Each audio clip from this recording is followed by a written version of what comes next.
at an actual oval track.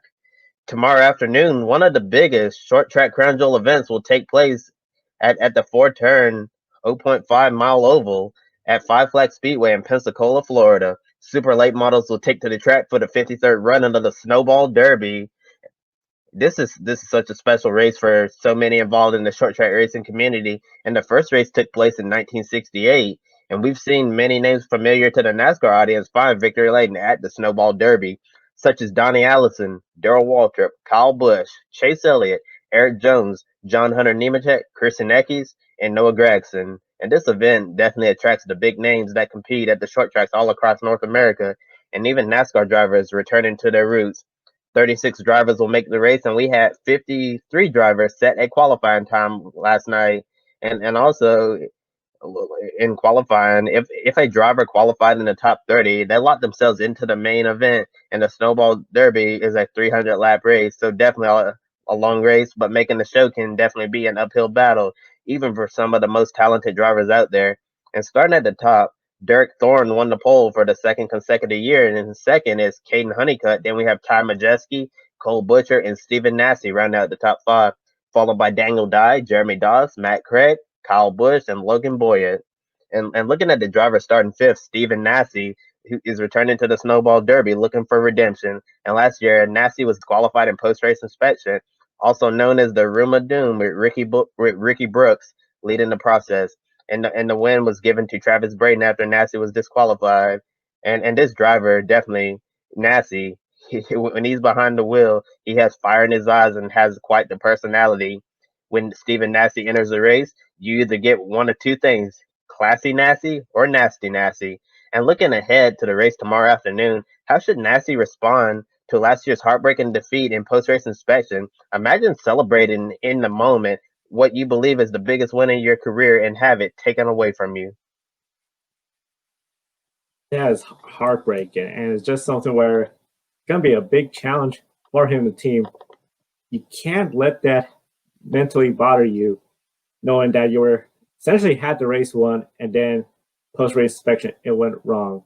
Last thing you want to do is set up the car to the point where you know it'll pass inspection, but you're missing a competitive edge.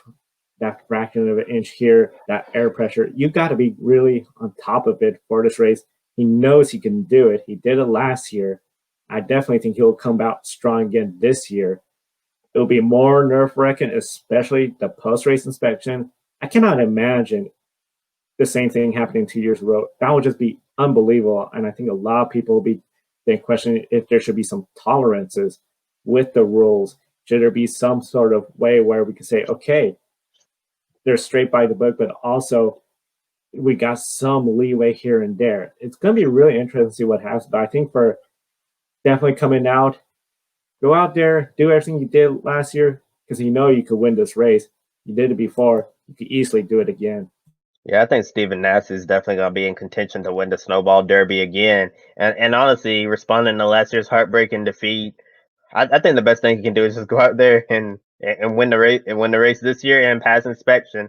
And sometimes what happens in post race inspection is totally out of your control. And that goes for anybody in the field. They just have to go out there, be since it's a long race, pace yourself, and when it counts, go towards the front. Make sure if there's a late race caution, you hit your marks. Don't make mistakes, and hopefully nobody will bump you out of the way. Yeah, because this is the Snowball Derby, Joe's that one of the biggest crown jewels in all of short track racing all across the country, and this is a race that many drivers want to win. This is like the Daytona 500 of short track racing, and so I can definitely understand. Like it was crazy, watching Nasty celebrate last year winning this race, and then have it taken away from him later on. It was definitely a major story, and shocking to see this happen. And if you want to pass post race inspection, you need to be 100% within the rules. You can't even be like 99.9% within the rules, because that little margin, it can get you down there at the Snowball Derby. And last year definitely got Stephen Nassy. And here's some of the notables qualifying outside of the top 10. Short track ace Casey Roderick was 13th fastest. Derek Kraus, a name familiar to the NASCAR Camping World Truck Series, 14th. Also, another Truck Series driver, Grant Enfinger, 17th. Kyle Sieg was 20th. He's a younger brother of Xfinity driver Ryan Sieg. Ross Kenseth, 22nd. He's Matt Kenseth's son. And the defending winner of the Snowball Derby, Travis Braden, qualified 29th. And Jesse Dutilly takes the 30th and final spot on speed. In addition, Bubba Pollard and Jeremy Pate received provisional, so they'll be in the big show. And now taking a look at those on the outside looking in, we have some big names participating in today's 50-lap last chance qualifying race, like Augie Grill, Noah Gragson, Carson Hocevar, Derek Griffith, Chase Elliott, the NASCAR champion, Sammy Smith, Perry Patino, who Joe knows from the Alaska Raceway Park, Chandler Smith, and more. Joe, considering the number of talent that I listed, does this truly show how difficult it is to make the Snowball Derby? No matter, like, look at Chase Elliott. He's the most recent NASCAR champion, and he's not even guaranteed a spot in the big show. Yeah, not guaranteed a spot in the big show, and I think that's really become, in a way, a sense of pride if you make the race. You could say you made an event in which the defended NASCAR Cup Series champion Chase Elliott didn't make. We also have Noah Gragson looking there, and I know a lot of folks are familiar with those two names because of their racing experience in the Cup Series, Xfinity Series. But Perry Petrino, NASCAR Driver Diversity Program, short track race, he's been in just about every state.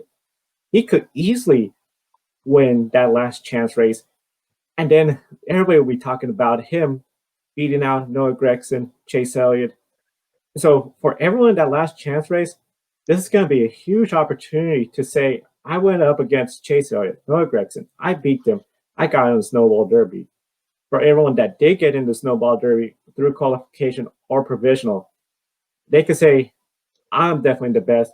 And if I could go out there and win, I am definitely somebody that should be considered for a NASCAR seat sometime in the near future. Yeah, qualifying was really intense last night. I was like, I'm be honest, I'm still stunned to see people like Noah Gragson and Chase Elliott on the outside looking in, because you think that that the most recent NASCAR champion, just a NASCAR champion in general in the Cup Series, would go down there and make the show easily, but no. And this is one of the beauties of this qualifying format. It doesn't it's just like the Indy 500 bump day qualifying. It doesn't matter what your resume is. It doesn't matter if you've won, like, say, 3, 4, 5 NASCAR championships. It doesn't matter if you're a Cup Series star. You need to go out there and either set a time in the top 30, lock yourself in the show, or if you don't, go to the 50-lap last chance qualifier to get in. And if you don't, you don't get in.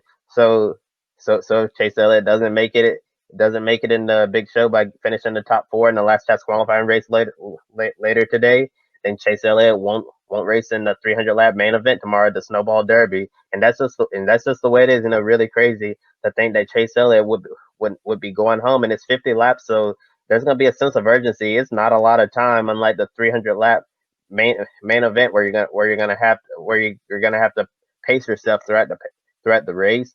And 50 laps, you're gonna have to go right from the start. There's seriously no time to waste, and there's definitely gonna be a lot of urgency for Chase Elliott if he wants to compete in the Snowball Derby. And the 53rd run of the Snowball Derby gets underway tomorrow afternoon at 2 p.m. Eastern Time.